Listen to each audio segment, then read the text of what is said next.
సరే నేను గంభీరంగా మౌనంగా చూస్తున్నా. నేను కొడితే వట్టి కొట్టు నాకు అలవాట్లేదు కదా. చూద్దాము.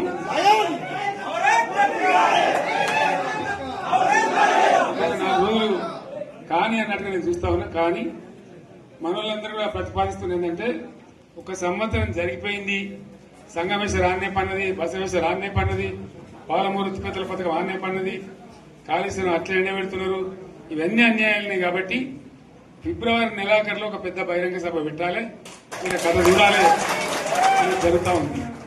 కాబట్టి మీరు కూడా పెద్ద ఎత్తున దయచేసి ఆ సభకు కదిలి రావాలి, చాలా దూరమే ఉండదు. ఆ రకంగా తెలంగాణ శక్తి ఏందో మరొకసారి చూపించి వీళ్ళ మెడలు వంచి ఇప్పుడు సాధించాలి. భవిష్యత్తు కోసం కూడా కొట్టాడకు మనం సిద్ధంగా ఉండాలని తెలియజేసుకుంటూ, పరమేశ్వర్ గారికి అంతటి లోకమంత్రం ఇది. ₹1,00,00,000 భూమి ఇప్పుడు 50 లక్షల కట్టుకోలేదు.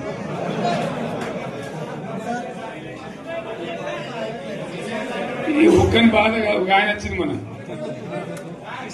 ఒక ఆయన ఒక 10 మంది వచ్చారు హైదరాబాద్కి. అందులోకి 2 ముస్లిం సోదరులు వచ్చారు. साहब सोब तबाह हो गया, इफलासी मुफलसी बच्चे क्या दबे होगा.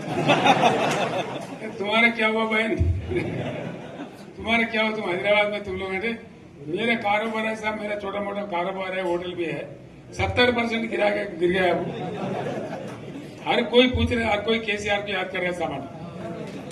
వాళ్ళు మాట్లాడుతున్నారు. ఎక్కడ ప్రతి ఒక్కరు భూముల ధరలు పోయినాయి, మన్ను పోయినాయి, మసాలా అన్ని పోయినాయి. ఎంత మంచిగా 4 ఎకరాల రైతు నేను 4 కోట్ల ఆసాగా అనుకుంటుండే. అంత ధీమా ఉంది, ఎంత బాగుండే. హైదరాబాద్ నుంచి అడిగితే కూడా వచ్చి మనం ఇవ్వకపోతాం భూములు, డిమాండ్ పెరగానని. అంత బ్రహ్మాండంగా మారుమూల ప్రాంతంలో కూడా 40 లక్షలు 50 లక్షలు ఎకరానికి ఉండే. అటువంటిది సగానికి సగం పడిపోయి మొత్తం నాశనం చేసింది. వీళ్ళు ఇంట్లో వదిలిపెడితే ఇంకింత నాశనం అవుతుంది. కాబట్టి మనం కొట్లాడాల్సిందే. నేను ఇంకొక మాట మీకు చెప్తా. ఎలక్షన్లలో నేను మస్తుగా చూసిన 50 ఇళ్లలో పార్టీలు గెలితే ఓడతాయి. ఇంత మాయలు ఏడాది లోపలనే కాంగ్రెస్ పార్టీ దొరికితే కొడతాం రాని అంత గొప్పగా.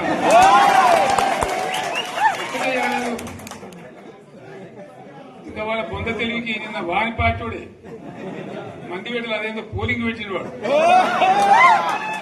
చూసారా మీరు? ఆ పోలింగ్ పెడితే 70% మనకు వచ్చింది, 30% మనకి. వాడు పెట్టింది, మనం పెట్టింది కాదు. 75 ఇది పరిస్థితి. కేసీఆర్ జీ, మీరు బయటికి వస్తే ఎట్లుంటుందో చూద్దాం. వెయిటింగ్ ఇక్కడ.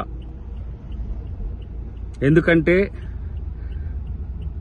ప్రజలు బయటికి వస్తే ఎట్లుంటుందో చూపించిన తర్వాత ఫామ్ హౌస్కు పరిమితమైన మీరు బయటికి వస్తే ఎట్లుంటుందో చూడాలని మాకు కూడా ఉన్నది.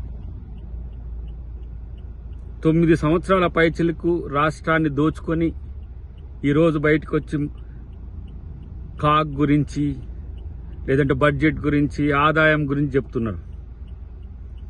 మీరు విధ్వంసం చేసిన ఆర్థిక వ్యవస్థను గాడిలో పెట్టడానికే ఇంకా కాంగ్రెస్ ప్రభుత్వానికి సమయం పడుతున్నది. ఇలాంటి పరిస్థితుల్లో కూడా సంక్షేమ పథకాలను అందించడంలో కాంగ్రెస్ ప్రభుత్వం కానీ, రేవంత్ రెడ్డి గారు కానీ ఎంత ముందున్నారో ఇవాళ తెలంగాణ ప్రజలకు తెలుసు. మొత్తం ఊడ్చుకు వెళ్లిన మీరు 7 లక్షల కోట్ల రూపాయల అప్పులు చేస్తే సగటున 42,000 కోట్ల రూపాయలు ఇలా మేము వడ్డీ చెల్లించాల్సి వస్తుంది మీరు చేసిన అప్పులకు. ఇంకా ఏ మొహం పెట్టుకొని మీరు బయటకు వస్తారో, ప్రజలు మిమ్మల్ని ఎట్లా చూస్తారో, ఏ విధంగా మిమ్మల్ని ప్రశ్నిస్తారో తెలుస్తుంది. 1 సంవత్సరం పాటు కనీసం నీ ముఖం కూడా తెలంగాణ ప్రజలకు చూపించడానికి కూడా మీకు ముఖం రాలేదనే విషయాన్ని గుర్తుపెట్టుకోవాల్సిన అవసరం ఉంది. ఇంకా నయానో భయానో వాళ్ళనో వీళ్ళనో బతిలాడుకొని మీ పార్టీని, మీ యొక్క శ్రేణుల్ని కాపాడుకునే ప్రయత్నం చేస్తున్నారు. ఎన్ని కేసులు మీ మీద ఉన్నాయో, ఎన్ని కేసులు మీ కుటుంబం మీద ఉన్నాయో, బీజేపీ మీకు ఎట్లా సహకరిస్తుందో, బీజేపీ ఆటలో కీలుబొమ్మగా మీరు ఎట్లా మారినరో అంతా తెలుసు. ఈరోజు నేనంటున్నా, తెలంగాణ సమాజానికి ద్రోహం చేసి భారతీయ జనతా పార్టీ ముసుగులో భారత్ రాష్ట్ర సమితి అని పెట్టుకొని మళ్ళా తెలంగాణ అని తెలంగాణ సెంటిమెంట్ రగిలిస్తే మిమ్మల్ని ప్రజలు ఎట్లా స్వీకరిస్తారో చూద్దాం. దీనికోసమే మేము కూడా చూస్తున్నాం. ఎందుకంటే 1000 ఏనుగులు తిన్న రాబందు ఏ విధంగా మాటలు మాట్లాడుతుందో, ప్రజల్ని ఎట్లా కన్విన్స్ చేస్తుందో చూద్దామని. మామూలుగా ఉన్నా ఇంకెట్లా ఉన్నా మేం సిద్ధం. కాంగ్రెస్ కార్యకర్తలు సిద్ధం, కాంగ్రెస్ ప్రభుత్వం కూడా సిద్ధం అనే విషయాన్ని గుర్తుపెట్టుకుంటే మంచిది. ఇంకా తెలంగాణలో మీ రాజకీయ భవిష్యత్తు ఉంటది అనుకోవడం మూర్ఖత్వమే, ఇంకా భ్రమనే అని చెప్పి నేను చెప్తున్నా.